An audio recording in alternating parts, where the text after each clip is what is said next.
Welcome, welcome, welcome, fans of Southeast Iowa Union Prep Sports. It's Southeast Iowa Union's Prep Sports Plus, powered by Fairway. I'm Andy Krutzinger. Here's Jack Knowlton. Jack, how's life treating you? Life is good. Hoops are in full swing. Oh, my was not framed well at all on my computer Oh, screen. Now we are. oh my goodness! A little peek behind the curtain, Jack. Jack and I were at Cedar Rapids for a work meeting yesterday. Jack went to check out the sports area, and I went back up to the meeting room, and they were talking about the University of Missouri. And I said, Oh, Jack missed out on this. So did Peter. dang. Mizzou made. So I guess I don't remember why they were talking about the University of Missouri. Maybe the guy that talked to us. Anyway, shout out Missouri. Shout out Shout Iowa. Shout out Iowa State. Shout shout out out all those nations. Oh, go ahead. shout out to the alma mater. Shout out Hannibal Grange University. Shout out to all the institutions that make this country great. But none of them make this country as great as Fairway Food Stores or any of the other advertisers that you see scrolling across the screen. We're going to talk a little hoops. We're going to talk a little wrestling. We're going to talk a little bowling. We're going to talk a little hoops first. And Jack, I was at one of the greatest rivalries in Southeast Iowa. I'll tell you, I asked. We had an AI training for work.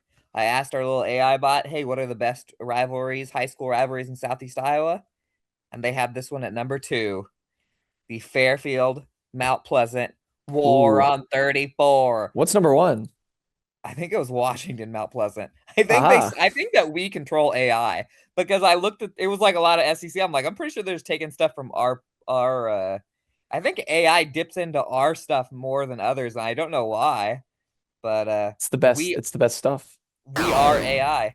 One day, our producer Peter is going to listen to the hit song Prep Sports Plus that I made for this podcast using AI, and it's gonna play for you guys one day because it was a hit.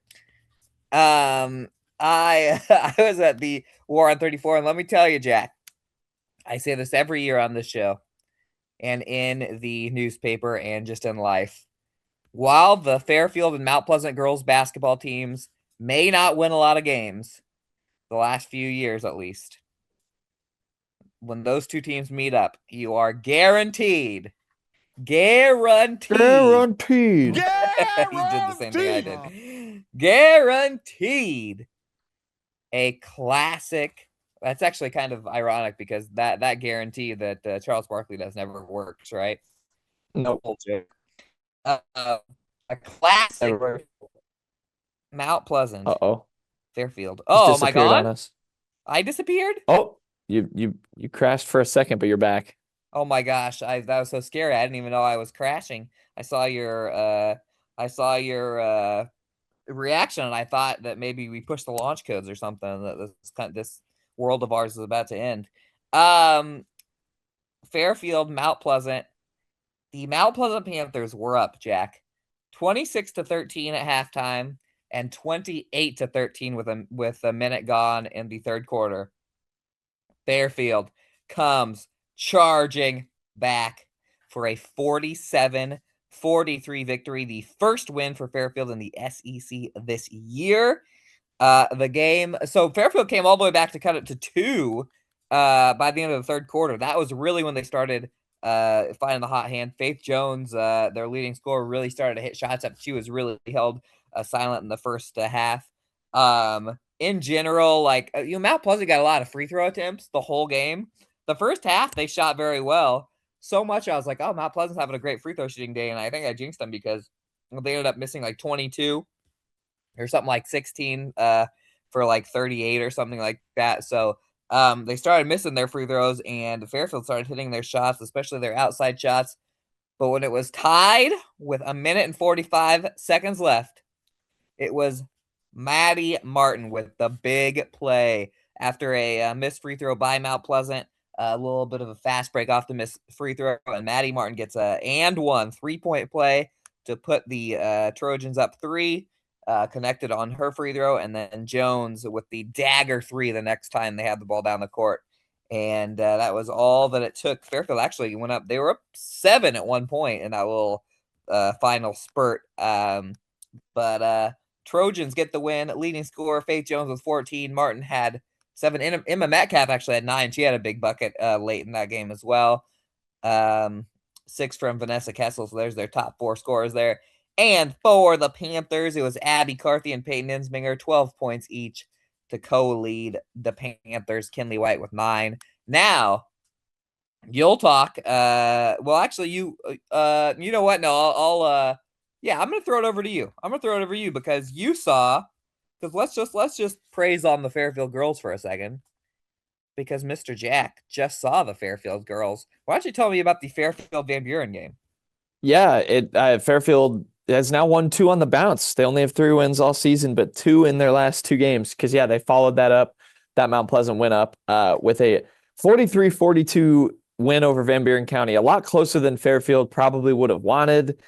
They started up 13-0 in this game. They were kind of cruising. Van Buren County didn't really have much going on offense, but they got into the bonus really early in the third and fourth quarters, kind of lived at the free throw line. I actually have the stats. They were 18 of 24 at the free throw line for the Whoa. game. So had they made just a couple more, they, could have potentially won, but shot 75% from the line. Really good game from Adeline Snowgren. We could talk more about her in the B block with the small schools, but Fairfield ends up holding on.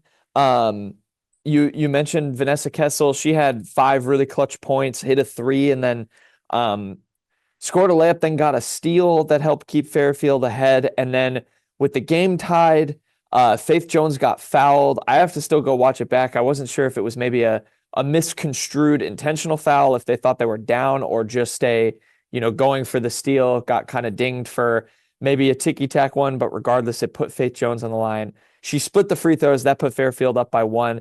Van Buren County actually made their buzzer beater attempt, but did not get it off. I think it was Mertens who shot it.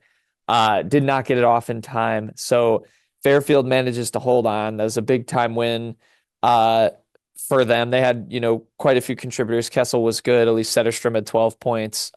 Faith Jones was doing her thing as usual. So yeah, some momentum built there for the Fairfield girls team. Yeah, so momentum for Fairfield. They got a second win. Devastating loss for Mount Pleasant after having the lead for basically the whole game and then giving it up. But Monday night comes around and the Mount Pleasant girls are able to get a win, 33-22 at Burlington, Notre Dame. This was a makeup game for a rainout earlier this year. We don't have the scores on here yet, but I kind of zoomed through it, and it was just a good defensive effort for the Panthers. So you look at that, Mount Pleasant and Fairfield, they play against each other, and then they get into that kind of groove of close games, and they can pull out a couple close games on Monday night. So now I can jump to the boys, where the Mount Pleasant boys all over Fairfield in this one. Kind of was the theme of Mount Pleasant season is that you could make an argument they're 2 best returners, I would say for sure. If you just look back at stats last week or last year, Ryan Helling and Noah Lang were out for the first month of the season. They had come back. They beat New London the other day. And in that New London game, they had scored 32 combined points, those two. Against Fairfield, they score 40 combined points. 22 points for Noah Lang, 18 for Ryan Helling, 11 for Isaiah Lang, as Mount Pleasant runs past Fairfield 62-42. For Fairfield boys, Ethan Bisgard had another good game, 16 points. Eli Zellman was held silent for the last 3 quarters, but he did a lot of work in the first quarter. The game started out with a alley-oop dunk to him, and then a breakaway dunk, and then a missed alley-oop dunk. Boom, boom, boom. And so it was funny because it really ignited the crowd in every way. Just like, oh, crud, what are we watching here? But in that boys game, Mount Pleasant's been doing a lot better job. Really just a good job since Lang came back of, like, they got guys that are so big inside. They just pounded it. It was a little bully ball. And Ryan Helling shot so well, hit 4 threes, I believe.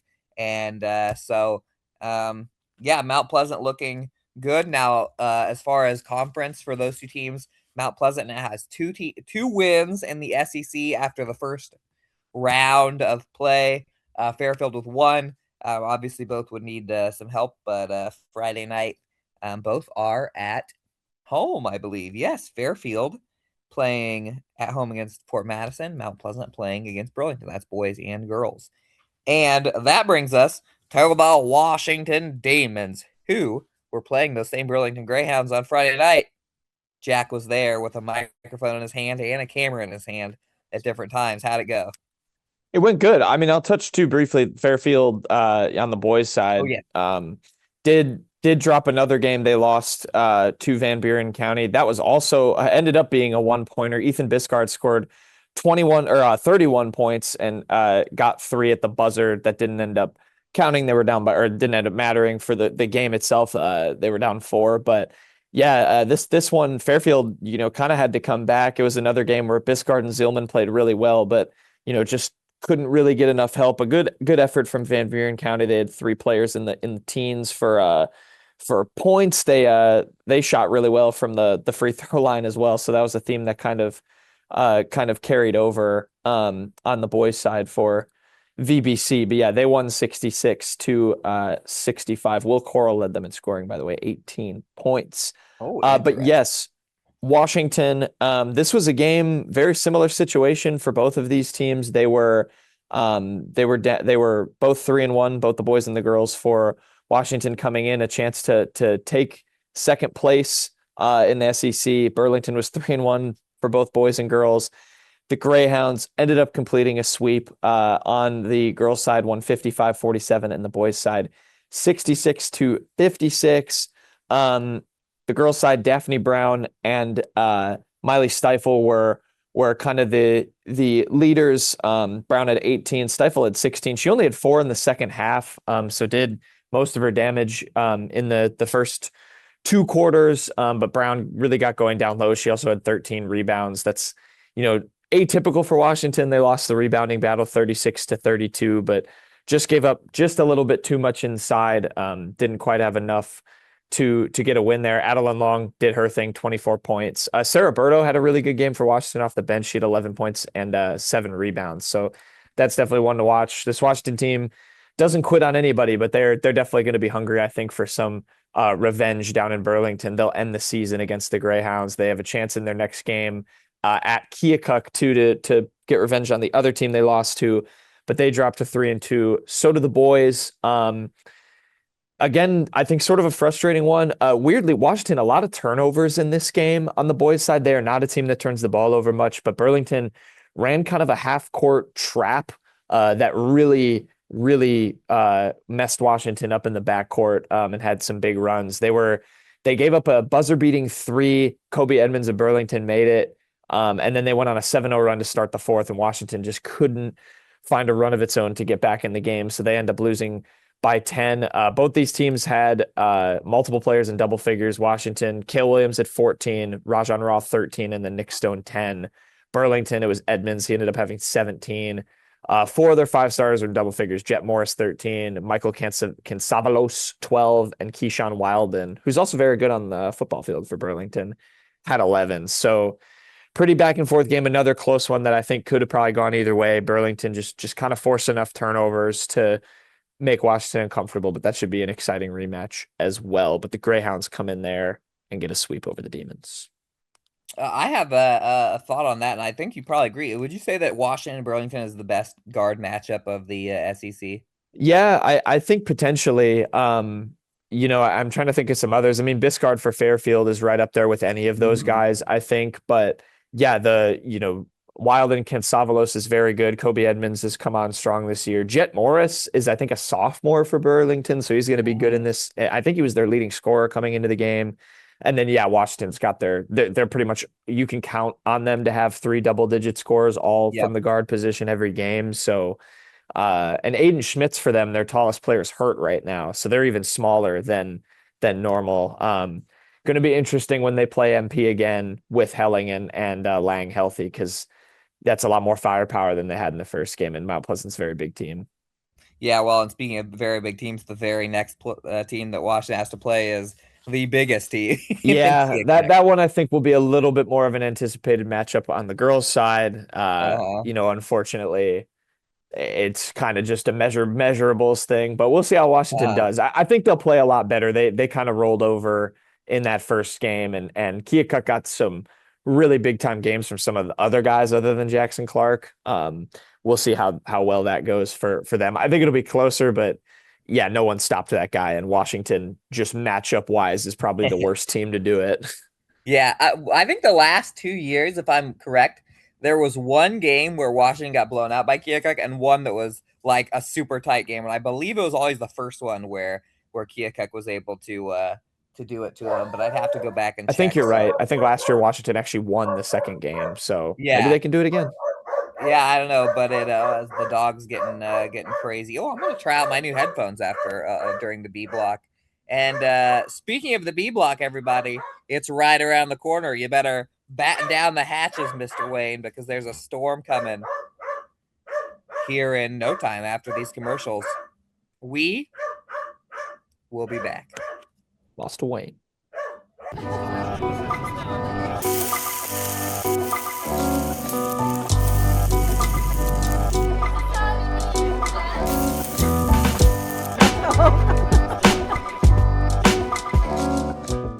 Introducing Hy-Vee Market Grill, where every meal is a delight. Start your day with our mouthwatering breakfast options and savor flavorful lunches with friends and family. Cap off your day with our delectable dinners. Hy-Vee Market Grill, where every moment is delicious. The Connie and Amanda team is dedicated to giving back to our community by actively engaging with our clients, businesses, and the public. When it comes to helping you find your next home, investment, or commercial space, the Connie and Amanda team is here for you. At WCHC, our goal is to take great care of our patients and our staff. We are able to approach you, take care of your issues, but also give you a path, as far as referrals or treating you right then and there. Our role in the community is taking care of something that matters to everyone. It's their family and their health. More than you expect for your healthcare. Hello, welcome back, B Block. Fancy Andy here with my fancy Bluetooth headset. Jack with his fancy headphone. What do you call Wired the headphones. Wired headphones. You know something, Jack? I actually get a little bit of I don't do wired headphones because when I was in high school, I always just done the headphones, like the cheapest I could find. And a friend's like, "Hey, you want to listen to this song?" I was like, "Sure." And she gave me the headphone that I put in my ear, and she's like, "You put that way too far in your ear. You're like, you weirdo. Like it's like gonna be dirty now." So I've always had a affinity to affinity. Is that a negative word? Whatever. Tendency. A tendency. No tendency. I was gonna say like I've always had like a bias against those headphones. Oh, yes. They Okay. ruined my childhood. Shout out Fairway, shout out all of our sponsors. They love us. We love you, so vicariously our sponsors love you watching right now. Jack, I was at New London High School.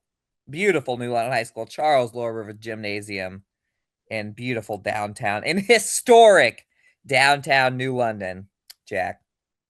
And it was the Union's two Southeast Iowa Super Conference South Division foes going at it. Van Buren County, New London, girls and boys, and we got a Splitsky. You know what? We did not get I've been seeing a lot of close games. We really didn't get the classics. The girls game, Van Buren County, a night after you saw them lose to Fairfield. I saw the exact opposite as they went into New London. I will say New London played better in this game, I think, than when I saw them play against Mount Pleasant the other day. They certainly made less mistakes and a few more shots, but 58-17 Van Buren County. Adeline Snogren, 18 points, a freshman who just so aggressive down low for a freshman. She's scoring, flirting with 20-point games right now. Imagine how good she's going to be in the future. Sophia Urach with 11 points hit a handful of threes. Actually, Van Buren County had, let me count them up, 1, 2, 3, 4, 5, 6, 7, 8, 9, 10 scores in this one. New London's Megan Lee had 8 points, but it was all Warriors who bounced back. Van Buren County's playing very well. You saw them on a rare loss. And in fact, a couple of the girls were like, had mentioned like, oh, this is the first time, in a while that they've been such a winning team where, where they're winning way more than they're losing. And then the boys game, 65-50, New London Tigers win. Brigham Porter, I need to look up his shooting stats. He was immaculate from mid-range. It was like watching the late, great Kobe Bryant.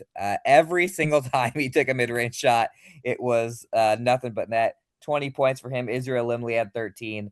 And for Van Buren County, I have Landry Leffler for 23, Kinnick Millard for 19. So they're top. Those two scored a lot, but they could not get consistent scoring from all around.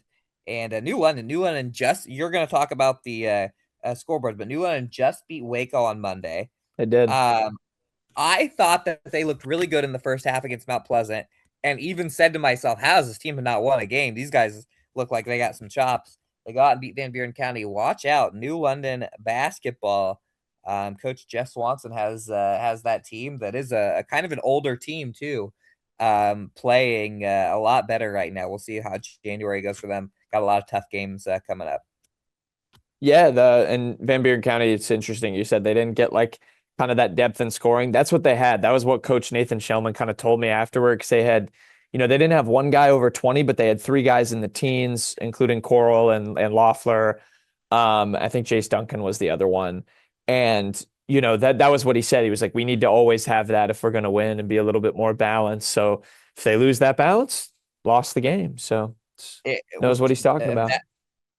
That's basketball. We saw the same team 2 nights in a row. You saw the Van Buren girls lose and the boys win, and I saw the opposite one night later. So, you know what? You know what they say in high school basketball? It's any given Monday, Tuesday, Wednesday, Thursday, Friday, Saturday, and they don't play on Sundays because of church. Yep. Shall I run through the scores from the last week of games? You mentioned a couple of them. I'm excited for them. I will. We'll start at the weekend. Going back, we'll start on the girls' side as well. And feel free to chime in whenever. Mid Prairie getting a win over West Liberty. They did have a loss to Regina Catholic on Tuesday night. Highland, they are still unbeaten in the SEISC North, now 10-0, beat Hillcrest 52-20. Pekin winning on the girls' side behind 22 points by Anna Hadley, 58-38 over Wapello. VBC, another win for them on the girls' side, 50-44 over Burlington Notre Dame. Cardinal got a win over Clark Community, 22 points for Summer LaRue. Keota beat BGM 55-34. Columbus lost to Lone Tree. Winfield Mount Union defeated by Louisa Muscatine, and New London dropped a game to West Burlington. Pekin had a game on Saturday as well, so they did the Friday, Saturday. They got blown up by Sigourney, could not make it 2 wins from 2. Hillcrest could not either, but Keota could. Keota, the Eagles beating Hillcrest. They have now won 3 on the bounce, so they're looking like coming back after some tough games against Montezuma and Linville Sully, who are both ranked in their conference. And then Waco beating New London 65-22. On the boys' side over the weekend, Mid Prairie also beat West Liberty 78-61. Winfield Mount Union beat Louisa Muscatine 54-16. Hillcrest did avenge. They are 9-0 in SEISC North play after beating Highland 72-34. Columbus beat Lone Tree 69-59. They then also won, I believe, on Monday night as well. Pekin beat Wapello 64-56. Keota beat BGM 70-58. They have won 3 in a row because they also won on Sunday over Hillcrest 59-44. So a significant win. That was Hillcrest's first loss of the season. They dropped to Keota. So, yeah, they're still undefeated in the North, but they have now lost their first game of the year after falling to the Eagles. Pekin did beat Sigourney on Sunday, so their boys team went 2 wins in 2 days over the weekend. And then New London, you mentioned it, first win of the year, beat Waco. London Franklin, 23 points. Brigham Porter, 19. And they downed the Warriors 71-62. So that's a big time win. We'll stick on the boys' side Monday and Tuesday. Mid Prairie did beat Williamsburg. Williamsburg not having a good year in boys basketball, 70-49. Mid Prairie won. In the North, WMU lost to Holy Trinity. And Highland Sigourney, you know what? I don't have a score. That's embarrassing. We'll have to find the score for that one. Sigourney won that one. Yeah, that's a tough draw for Highland. Sigourney is a good team on the boys' side. Winfield Mount Union then won on Tuesday over Holy Trinity Catholic, so they played on back-to-back nights. That's going to be a theme going forward. Teams getting very busy. Cardinal winning in the boys over Twin Cedars 64-56. And in the Sickle, it was, I believe, Tuesday, Keota played. Let me make sure. We'll flash over to Tuesday. They did beat Iowa Valley for 4 wins in a row, 69-48. Did Cardinal play 2 days in a row? They did. And they had a tough game because they played Knoxville, who's ranked, and lost 71-30. Yes. Not many teams beating Knoxville this season. In the South, you were at the Van Buren County New London game. Already talked about that one. And in the North, the game's on Tuesday. Hillcrest, they stay unbeaten in boys in the SEISC North. Beat Columbus. Went from Mount Union, won over Lone Tree 44-36. Pekin beating Waco 44-35. And Mid Prairie played number 2 ranked in 1A for boys, Regina Catholic. They lost by 20, 63-43. So the Golden Hawks for both the boys and girls have some tough draws. That division is very good in the River Valley this year, which rolls right into the girls' games on Monday because Mid Prairie lost 61-23 to number 5 Williamsburg, a very, very good team. Mid Prairie still ranked in girls. I didn't shout this out, but Washington did bounce back against Burlington. They beat West Liberty on Monday, 51-31. So that's a nice win for the Demons. In the North, Holy Trinity beat Winfield Mount Union. And did Highland beat Sigourney on the girls' side? I forgot to check the email from Coach Fink. I think they might have. Oh, hold on. I might pause over here, but I'm checking Coach Fink's email. I'll keep reading as you do. I might pause. Holy Trinity then beat Winfield on Tuesday in the South Central. No games. Cardinal did not play. Just a boys game. And then on Tuesday, that game was on Monday. On Tuesday, Keota beat Iowa Valley 50-13. So the girls' side kind of getting rolling. Once again, you were at Van Buren County, New London. The other games in the North on the girls' side, Columbus beating Hillcrest Academy. That's a nice win for them. Winfield lost to Lone Tree. Pekin defeated Waco 58-40. And then good old Mid Prairie to round out a very long roundup. Went to Regina Catholic and were defeated 54-36. Regina Catholic ranked both in boys and girls. And then Mid Prairie has to turn around and play Tipton, who is ranked 11th in their class. That should be a better game, I think. I think Mid Prairie, had a tough one against Regina. I think, they've learned, they've played a team at their level kind of here, lost to Williamsburg. They will not want to go 0-3 in these ranked games. They are at Tipton, and they will get a little bit of chance for revenge because they do end the season with 2 of their last 3 games against Tipton and Regina. So those are both at home, but we'll see if they can pull off a win on the road. So there you have it. And I don't see the email, and I wondered. We're gonna have to do some research on this game, this Highland Sigourney game. But I have something for you, Jack. Go ahead. I have a Breaking news. Big game alert. Oh, big game alert. Because in the Southeast Iowa Super Conference North Division on Friday night in historic Winfield, Iowa, the first place Hillcrest Academy Ravens will be visiting the second place Winfield Mount Union Wolves. Shout out to Coach Clay Edwards from Winfield Mount Union, who just picked up his 100th win at Lone Tree. And that one is our small school game of the week. I'm going to call it. It is that is going to be. We're gonna have some big games this Friday night, and that's a big one right there. As those 2 teams, Hillcrest can go into Winfield.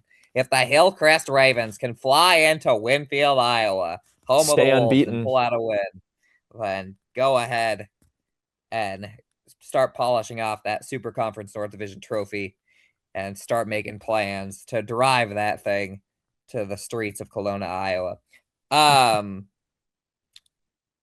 And you're going to make plans, fans, to stick around for a little C block, a little wrestling, a little bowling. You know what? Oh.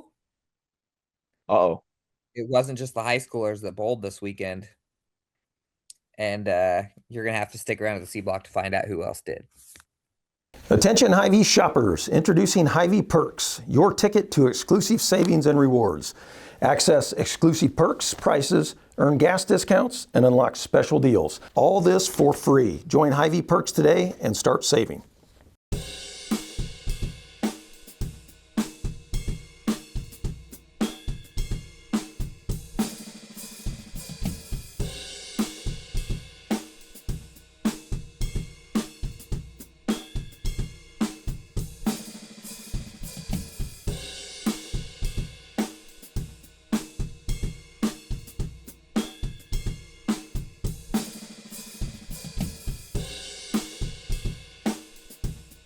At Seafirst Credit Union, we're all about making connections, like how we connect you to that dream vacation with a savings account designed to help get you on the flight there. Connect with Seafirst today and see why together is better. Bring the kids and share the memories at the 2026 Midwest Old Threshers Reunion. Experience the sights, sounds, and traditions of steam engines, antique cars and trucks, tractors, and more. First visit or a family tradition. Enjoy home-style food, the excitement of an Old West shootout, and nightly entertainment. For generations, this is where memories are made. Celebrate history and make new memories at the Midwest Old Threshers Reunion, September 3rd through 7th in Mount Pleasant, Iowa. Visit oldthreshers.com for more details. In the heart of rural Iowa, where community matters most, the connections we make are made to last. Meet KCTC, your hometown internet, phone, and TV provider. At KCTC, we're not just about technology, we're about people. Our dedicated team are your neighbors, committed to bringing you top-tier services right where you live. We believe in giving back to the community that raised us. Experience the power of a real connection with KCTC. Join us in building a stronger, more connected Southeast Iowa.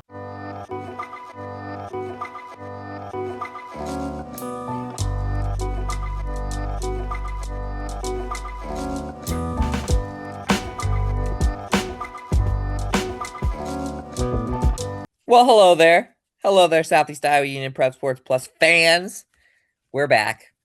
And I want to challenge each and every one of you watching to 1, keep watching, to 2, support our sponsors, and to 3, why don't you guys, here's a nice New Year's resolution for you guys. Why don't you tell a couple friends to watch. We got some special, we got something special going on next week on this show. But we're not even going to do it if I don't hear that people have been telling their friends. I'll sit here like this all day. We're going to talk a little wrestling. Jack. Wrestling Jack is going to bring us up to speed. You had a busy day on Thursday. As Washington High School played host to some big-time wrestling schools locally. Tell me what went on.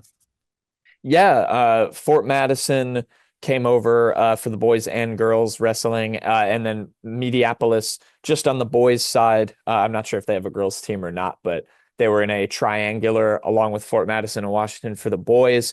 Washington and Fort Madison girls, just a duel. I'll start there. Spoiler alert, both Washington lost on both the boys and girls side to Fort Madison, 60-12 on the girls side and 48-34 on the boys side. But the girls team, the score does not tell the whole story, because obviously Washington girls team fairly small. They had a lot of forfeits. Fort Madison, pretty big teams on both, for both boys and girls. So I think they scored 40 of their points or 42 of their points from forfeits. But of the 3 matches that actually happened, or 5 matches that actually happened, Washington won 3 of them. Sherry Lindsay, Nora Stoutner, each got pins. Colby Griner won on an injury default. For Griner and Lindsay, that was their first wins of the season. The 2 of them just started taking up wrestling. So definitely some exciting stuff for Washington. Stoutner actually got her pin in under a minute. So there was some good stuff from Washington, even if they didn't win the match outright due to some forfeits. So the girls they do have on the roster definitely looking pretty bright for their futures. And then on the boys side, they did bounce back, beat Mediapolis 47-26 in the second match of the night against Fort Madison. Joseph Schreiber, Caden Griner, Jace Kinzabaugh, Mark Chenoweth, Rudy Wolf all got pins. Blaine Reese won on a major decision. And against Meepo, it was Kinzabaugh, Griner, and Reese all won their matches. And the story of the night was Jace Kinzabaugh beat Eric Cornelius of Fort Madison in a pinned him in 129, and then he pinned Eric Cornelius in the first match, pinned Mason Johnson of Meepo in a minute 29. Mason Johnson was a 2A state qualifier last year. Kinzabaugh just a freshman for Washington. So that's a really exciting result for him. Correct me, Andy, if I'm wrong, but I heard from someone at Washington that now puts Kinzabaugh in position to be the number 1 seed, I guess, in the district meet because of that win over Johnson. Yeah, very, very. So the districts, the girls are already out of the boys' district's already out. Yeah, the groupings are. The teams are, yeah. So the groupings are out. So So yes, so you would know based on who beat who, because they meet. They don't like release the seeds right away, so you don't know until that morning. But it's basically like, I mean, if you're, if you've beaten everyone that you're supposed to go against, and that's huge in the district meet to be a 1 seed, because sometimes there's three. Sometimes if you're a 1 seed, maybe there's 3 guys who are good enough to go, and you just have to be one of the 2 if you ended up wrestling for true second. So yeah, that's a big one. It's stinking tough to get to state wrestling. This area, we have a very competitive district meet. So Yeah, so there's the results for a wash. What about Mount Pleasant and Fairfield? Mount Pleasant, Fairfield. Well, Mount Pleasant got a little kickstart on the SEC schedule. They wrestled earlier in the week. They did win 2 of 3 in a quad, but we'll talk a little more about them in their tournament this weekend. But first, the Fairfield Trojans. So you mentioned, that, and the girls. There is a SEC girls. There's a girls wrestling schedule, a dual schedule. Now, most of those girls wrestling duels currently are whoever has the most wrestlers wins, because there's more forfeits than there are regular matches.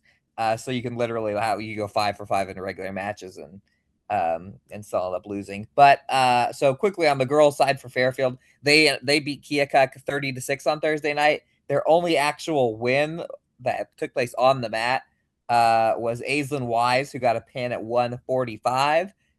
On the boys' side, Fairfield came in, 1-0 in the SEC.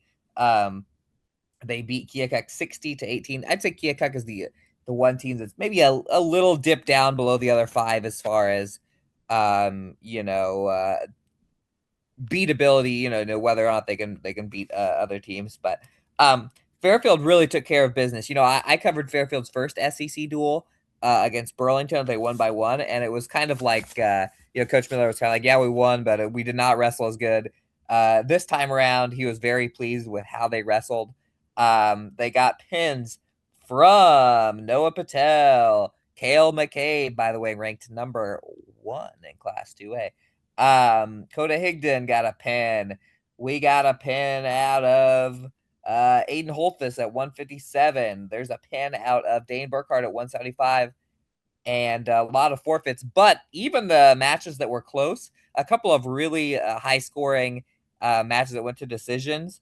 Kenneth Houston at 165 and Dusty Haynes at 150. They also won. So they even won the matches that were really up for grabs the whole time. So it was an overall good night for Fairfield. Now, that makes Fairfield and Mount Pleasant are the only 2-0 teams left right now in the conference. Washington still with a chance. Washington and Mount Pleasant wrestle on Thursday. So Washington's just 1 game behind, now tied in second. But as far as the SEC championship is concerned, there are now only 2 undefeated teams left. And then a lot of our wrestlers were in the beautiful town of Riverside, or just outside anyway, at Highland High School, where the Highland Huskies hosted the Gary Curtis Invite, which is a girls and a boys invite, a very busy invite. And we had a couple of 5th and 6th place teams. In the boys, Highland and Mount Pleasant went 5th and 6th respectively. And in the girls, Pekin and Van Buren, who have been in girls wrestling, those 2 have been trading blows all year. 5th and 6th, you can count on those 2 teams to be the top girls teams in the area for a lot of our tournaments. So there was no champion for on the boys' side as far as the tournament champion, but on the girls' side, Pekin's Haley Peterk wins, gets another championship. And Highland's Adley Sweeting wins a championship on the girls' side. And I think those are only champions. This is a very packed meet. And in fact, in tournaments, a lot of our teams have been going against. I mentioned Cal McCabe of Fairfield is ranked number 1 in 2A. He actually wrestled a rare loss to the number 3 ranked kid out of Iowa City the other day. So a lot of our wrestlers are battling in these really tough top tier wrestlers right now. This is kind of just like basketball. It's kind of the meat of the season where you're getting experience, and it all, of course, culminates here in about a month when postseason wrestling really takes off. But yeah, this Thursday, Washington and Mount Pleasant wrestle, which will be on the Southeast Iowa Video Network. And I don't even remember if it's in Mount Pleasant or in Washington, but it doesn't matter because Mount Pleasant. it's in Mount Pleasant. I thought so, because Mount Pleasant does not have a lot of home wrestling. So it's at Mount Pleasant, on Mount Pleasant Live, Washington, Mount Pleasant, the classic rivalry and very important one in the SEC. And then Fairfield will be wrestling against, let me think, let's think, let's use your brain, Andy. Fairfield wrestled Keokuk, Fairfield wrestled Burlington, which means Fairfield Trojans will be wrestling Fort Madison on Thursday. Why don't I go ahead and look up where that is really quick. And Jack, is there anything you'd like to get off your chest while I look this up? No. It's been a good show. That was a great reaction. That was a great reaction. Bah. I forget if Fairfield and Fort Madison. I mean, Fairfield and Fort Madison are in Fairfield on Friday, but on Thursday, drum roll, please. The Trojans are at Fort Madison. Oh yeah, of course, because I knew this, because Trojan basketball, Trojans versus Cancer Night on Thursday night. Well, they will be playing the Pekin Panthers, so we got action plenty. Bowling.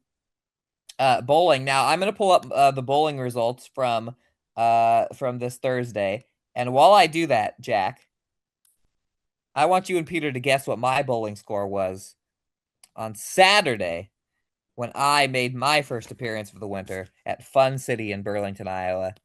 1 game score. Go ahead, give me your best guess. 185. What's Peter's guess? 190. Wow, you guys really love me. No, not even close. I bowled a 101. Oh. I did not think that you guys were going Mitchell to guess that Zaglaski would high. be laughing at you. Oh yeah, he probably think he'd beat me with his left. Oh wait, Probably. is Mitchell a lefty? That I don't know. He'd beat you with his Because offhand, no doubt about it. the Zaglaskis aren't all right.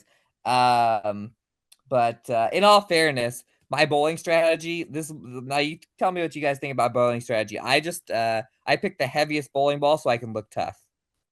And Fair then enough. throw it straight. I have no strategy. I'm awful at bowling. Washington and Mount Pleasant were both at Iris Bowling Center in Mount Pleasant on Thursday. Washington does not have girls bowlers, so they always just listed as a 0. But the other team were the Keokuk Chiefs, perennial power. Mount Pleasant falls to Keokuk 27-38 to 23-02. And then Washington, of course, in that situation gets scored for a 0. But guess what? Those same 3 teams were going against each other in boys, and Keokuk wins that as well. Keokuk 29-29. Sounds like one of those old 800 numbers, like 10-10-220. Washington's bowls a 28-09. Very nice score. Couldn't quite take out Keokuk. And man, Mount Pleasant 25-52. That was a high quality bowling meet. Let me pull up the Fairfield Trojans, who hosted the Burlington Greyhounds. And I had those scores in my brain, and I said, I can click out of this because I have them in my brain and I'll never forget. But I did. Boys at Flamingo Lanes, 25-12 to 22-54. Winner, Fairfield boys. And the girls win 21-22 to 18-49. That's bowling. What do you usually bowl, Jack and Peter? You guys, I have no idea. High 100s? Awful. No. Probably like we a should have 90. Yeah, no, absolutely 90. awful. I'm terrible at bowling. I much prefer pool or darts or table tennis within those sports. My 4-year-old got 3 strikes.